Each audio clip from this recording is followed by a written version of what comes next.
This was the election that was seen as the most consequential for the identity, alignment, and future of the Turkish Republic. A vote between an Islamic Turkey under an authoritarian president and a more secular country aligned with the West, won by once and future President Recep Tayyip Erdogan, who will now begin his third decade in power. His steadfast position among his voters confirmed once again, despite the crippling inflation and criticism of the handling of the aftermath of February's devastating earthquakes.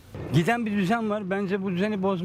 a functioning system, and I don't think it's good to change this system. Any new government would have taken 4 to 5 years to rebuild the system, and this will bring the country backwards.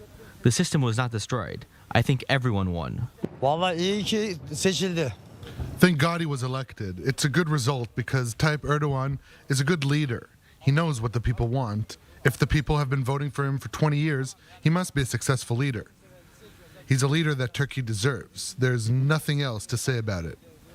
If the people prefer him, I say Tayyip Erdogan is the best, and I support him in any way.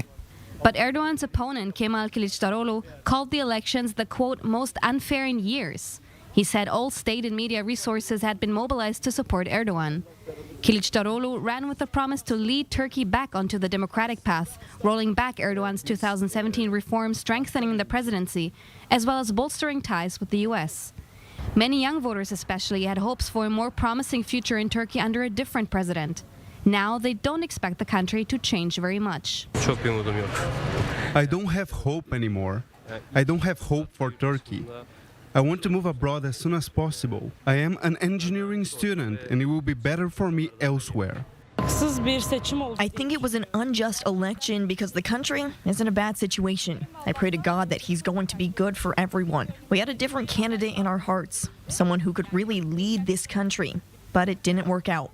The day after the elections, Turkey is split. The country came as close as ever to an end of Erdogan's power grip, but will remain with him as president for at least another 5 years, leaving voters divided over the very character of their country.